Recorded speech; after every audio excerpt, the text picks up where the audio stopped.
y si me permite compartir ahí, lo que quiero es utilizar las diapositivas de la formación o de la capacitación que se dio en nivel secundario en el año 2017, cuando salieron los registros de grado.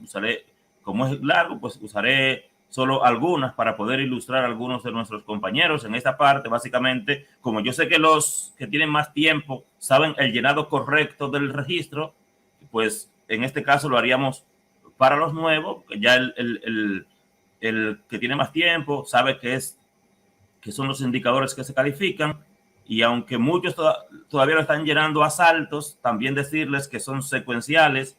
Así que para los nuevos, recuerde, son los indicadores a los que se le pone calificación y son secuenciales. No es a salto, no es el que usted quiera trabajar, el que usted quiera calificar, es el que corresponde trabajar, y eso pues lo veremos muy breve. Es la formación que daba, o sea, diciendo que el Ministerio de Educación pone los registros de grado, en este caso dice de nivel secundario, los de primaria dicen que son de nivel primario, en concordancia con las ordenanzas de actualización del esquema curricular y aún de las propias de evaluación. Pues dice claro el propio documento que está hecho en concordancia con con los diseños curriculares.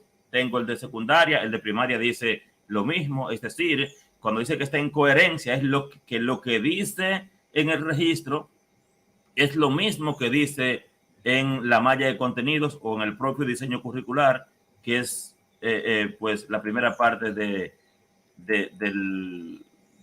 diseño mismo. Entonces, esta parte que es muy teórica, que usted la conoce, la pongo ahí para que usted la lea, no la abundo. Está claro también el propio registro, dice lo mismo que dicen los documentos curriculares, que las competencias fundamentales no son las que usted le hace ninguna prueba, ni va a evaluar competencias fundamentales, porque ellas son transversales, que usted solamente puede trabajarlas a través de las específicas, y las específicas pues se trabajan solamente a través de los indicadores de logro. Nos habla claro de que al inicio de la parte formativa, cuando usted hace la diagnóstica, es para ver cuál es el nivel de desarrollo de las competencias del niño con relación a lo que tiene que lograr. No es ver que el niño sabe, para ver si sabe mucho diferenciar animales.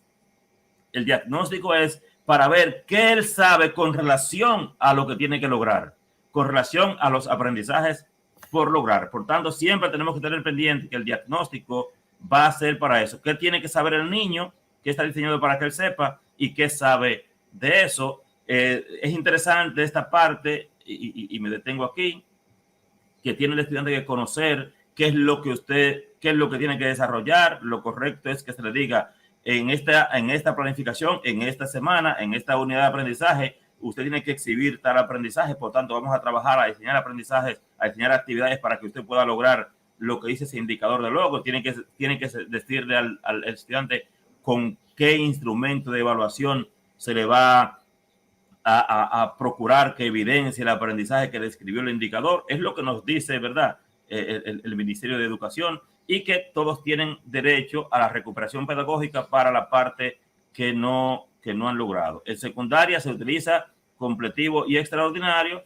En primaria se utiliza recuperación pedagógica. Esta parte dice que los registros se califican en 4 periodos escolares, ¿verdad? Y esa parte pues ya la conocemos la mayoría de nosotros: P1, P2, P3, P4, que esa es la parte numérica, que los rangos, ¿verdad?, de 0 a 69 es insuficiente, por lo que un estudiante que en un indicador tenga menos de 70, ese indicador entonces es como si estuviera en proceso en primaria, ¿verdad? Aunque en primaria la calificación no es numérica, sino literal. En logrado, si es más de 65, proceso e iniciado, a partir de ahí hacia abajo. Y pues, eso es una competencia, por ejemplo, como resuelve problemas, eso es en matemática. Esos son indicadores de logro, y ese indicador de logro, si yo lo estoy trabajando ahora en marzo, y marzo pertenece al periodo 3, cuando yo desarrollé ese aprendizaje, cuando yo hice mi calificación y terminé y evalué, entonces debo calificarlo en P3 porque estamos en marzo. Y marzo, febrero y marzo, corresponden al P3, al periodo 3, según las ordenanzas de evaluación. Por tanto, ese yo le pongo su calificación. Una pregunta ahí, porque recuérdese sí. Que yo se la envié, que sí. Algunos de ustedes no lo están haciendo la pregunta. Terminó el periodo y no lo logró, y entonces yo lo estoy trabajando en vez de el P3, que dice febrero, marzo, tengo que trabajarlo en abril. Entonces, a ustedes le preguntaron sobre la calificación ahí, ¿qué hago con ese indicador? Excelente, don Julio. Mire, porque hay un error que se ha enquistado en muchos de los compañeros, que si trabajan un indicador, lo dan y el niño no lo logró, entonces ellos pues siguen ese indicador. No debes seguirlo, porque es que lo que está establecido es que tú continúes con el próximo indicador. Ese tiene una calificación de proceso o insuficiente en el caso de secundaria, pero usted prosigue porque más adelante hay unos indicadores que son relacionados con este en el que usted podría conseguir el aprendizaje, pero no tiene que volver a calificar el indicador, porque lo que se establece es que si al final, cuando usted sacó la cuenta, no le da la cantidad total para pasar de 50 en ese periodo, ¿verdad? O al final de las clases, entonces se queda con el estudiante en primaria en recuperación pedagógica. Dice que para trabajarle los indicadores que él dejó en proceso. No es que usted va a seguir con un indicador hasta que él lo logre. No, usted hace su planificación, ejecuta. Si hay 2 o 3 niños que no lograron ese indicador, entonces usted se lo califica en proceso o en 69 en caso de secundaria y sigue su trabajo. Cuando al final, y vamos a ver ahora mismo, cuando al final usted, si él no da para tener más de 70, se tiene que quedar con el estudiante para trabajar, dice la ordenanza, lo que es simplemente los indicadores que él no ha logrado. Si está por ahí Ángela Chalas o Yadira Mota, que por favor el link del video que lo explica gráficamente, que lo ponga en el chat para que lo puedan ver de manera gráfica, porque en este caso no podría presentarlo. Entonces, mire aquí, para responder su pregunta, don Julio, lo que está establecido, lo que está estipulado es lo siguiente, que si yo estoy trabajando y en el periodo 1, o sea, entre septiembre y octubre, yo trabajé este indicador, a ese indicador cuando lo evalúo le pongo su calificación.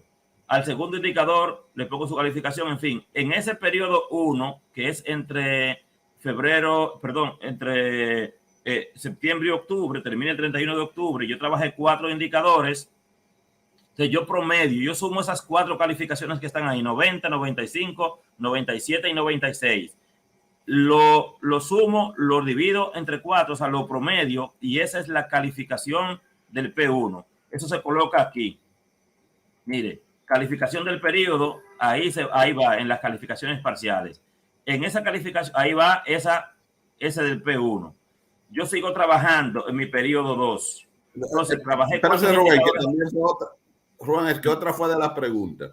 Sí. Supóngase que tengo 4 indicadores. Él aprobó, o sea, superó, va a poner 3, pero con unas calificaciones muy mínimas. Sí. Y entonces se quemó en un indicador, o sea, no se quemó, sino un indicador está en proceso, con una calificación muy baja. Cuando yo hago la sumatoria, supongámonos que estemos en secundaria, sí. Y entonces me dé un promedio, que esa fue una de las preguntas que el maestro hacía, pero el promedio nos da entonces por debajo de los 70 puntos. ¿Qué pasa? Imagínense que ahí yo lo que tengo son 60, 65, 75 y 69, ¿verdad? No, póngale por ejemplo que tiene 3 de los indicadores, trabajó 4, 3 sí. Obtuvo nota, por ejemplo, de 70. Sí. Y que entonces en otro la calificación fue de 60, por ejemplo. Excelente. O 65. Cuando hace la sumatoria le da y lo divide, entonces el promedio le da menos de 70. Así ¿Qué es. Pasa? Si me da, al sumar y al dividir entre la cantidad de indicadores, me da 68, aquí va 68, mire, ahí va 68. Ajá. En ese primer periodo, ese estudiante quedó por debajo del umbral. Ahí va 68, porque eso fue lo que él sacó, ¿verdad? Imagínense entonces trabajar el segundo periodo. Tome el puntico que le di ahí para poder explicarle más gráfico. Terminó el primer periodo, arranco en el segundo periodo y en el segundo periodo trabajé 6 indicadores. Mire sus calificaciones ahí de los seis indicadores. Al sumar los 6 indicadores y promediarlo, me da 81. Recuerden que tengo un 69 allí, ¿verdad? 68. Entonces, sí, 68 aquí. Aquí, según vimos, al promediar le da 81. Sí. Sí. Entonces, en ese segundo periodo va 81. Esas son las herramientas que tiene el registro de grado, ¿verdad? Igual sigo trabajando. Al hacer el mismo procedimiento, saca 89. En el cuarto periodo, entonces, saca 69. Ahora me dice que para la calificación final yo debo sumar los 4 periodos y ese promedio sería su nota final. Entonces, mire aquí. Yo aquí tenía 68. Aquí 81, aquí 90, aquí 92. Cuando yo promedié esos 4 periodos, aunque había 68 allí, aquí él me quedó con 80 al promediar. Ya aprobó. O sea, aunque él el primer periodo lo dejó bajo del umbral, él se recuperó en los 3 periodos siguientes. Entonces, su calificación final es el promedio. No importa que haya un periodo que él lo tenga por debajo, que él lo haya quemado, para poner un ejemplo. Y es lo que teníamos antes, en los meses. Quizás en enero el muchacho quedaba con 65, pero los demás sacaba más de 70. Al final usted promediaba el año completo de los 8 o los 10 meses y el muchacho quedaba por encima de 70. Por tanto, no importa que hubiese una calificación de 60 en un mes. Aquí pasa igual. En ese periodo sacó 68, quemó el periodo, pero al recuperarse en los demás y promediarlo, entonces su calificación final está por encima de 70. Por lo tanto, él pasó. Si queda por debajo de 70, porque además de tener 68 aquí, tuvo 69, 70 y 67, al promediar queda en 68 otra vez, él se va a completivo. Y esa parte ya la conocemos ahí, que para poder entonces en la parte completiva tiene que poner el 50% del promedio completivo, o sea, el 50% aquí, más la calificación del examen completivo y el 50% completivo. Si eso le da más de 70 al sumarlo, entonces él pasó en completivo, y de no ser así, él iría a extraordinario con el mismo procedimiento que describe el registro de grado. En Mire, términos genéricos, hay que decirle a Rubén que hablan los educadores y despertando al magisterio no es solamente cuando estamos en pantalla, cuando estamos en el aire, sino que es el día entero los maestros y las maestras consultando algunos aspectos técnicos como ese. Creo que la consulta de ese maestro, creo que fue un sábado o un domingo, y hizo 5 preguntas. Cada vez que le contestábamos una, entonces generaba otra. Y se le iba respondiendo, como por ejemplo un amigo que nos llamó el domingo como a eso de las 6, 7 de la noche, diciendo que aprobó el concurso con mejor calificaciones que otros. Le llegó el mensaje para la prueba antidoping en el correo y a él no le llegó. Entonces yo le dije, no, vaya corriendo para el ministerio, claro, para que le resuelvan eso. Y él el lunes tempranito estaba allá, y eso fue un domingo como a las 6, a las 7 de la noche. Es decir, para que los amigos televidentes sepan que despertando al magisterio hablan los educadores no es solamente cuando estamos en el aire, sino que por el WhatsApp siempre nos escriben. A veces no escribe el postulante, el maestro, a veces el padre, porque es docente también. Y nosotros, en las medidas de las posibilidades, le vamos contestando. Cuando son preguntas que las puedo responder yo, las respondo. Cuando no, se la envío al resto del equipo para que envíen sus respuestas. Especialmente muchas de esas preguntas que son del área, son técnicas, son pedagógicas, son de manejo de la práctica docente, que inmediatamente se le enviamos a usted para tener una respuesta certera, porque el experto ahí es usted. No, el ayudante suyo, pero lo hacemos con gusto. Gracias por ser un colaborador de todos estos espacios que les servimos de orientación a los docentes de este país. Gracias a usted. Y culminando esa parte, en términos genéricos, un indicador se califica una sola vez en el periodo que lo trabajaste. El periodo que no trabajaste, la raya vertical en primaria, raya obliqua en secundaria, o usa la vertical si usted quiere, que no importa. Lo interesante es que después que terminó el año escolar, cuando alguien va a ver ese registro de grado en un año, 2 años, para lo que sea, está claramente la información allí.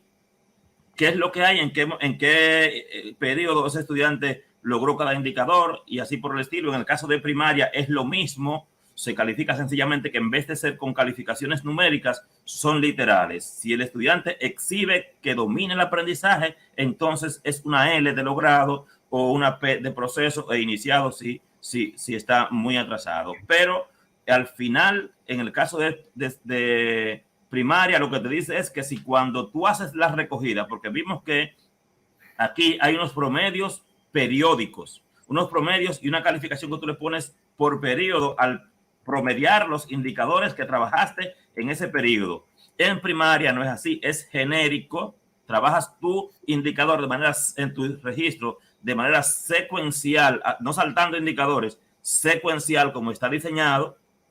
Y si al final, dice la ordenanza, cuando tú cuentas los indicadores logrados, está por encima de 65% y la tabla la trae el propio registro, ese estudiante ya se va a su casa. Si está por debajo de 65, si tiene 64% de 60 a 64 en proceso y más de 21 logrado, también se va a su casa. Si está por debajo de ese umbral, te vas a quedar con los 8 o con los 5 estudiantes, con los que sea, que no es que estén por debajo de eso. El calendario escolar asigna 7 u 8 días, 9 días para la recuperación pedagógica. Te quedas con esos niños, los trabajas, los evalúas, cuentas de nuevo y entonces pasan. Eso se explica mejor en el video que le van a poner las mujeres en el link allí, o que está en Profepedia en Facebook o en YouTube, que le invito a seguir el canal en Facebook y en YouTube para que pueda tener esas informaciones pues más acá.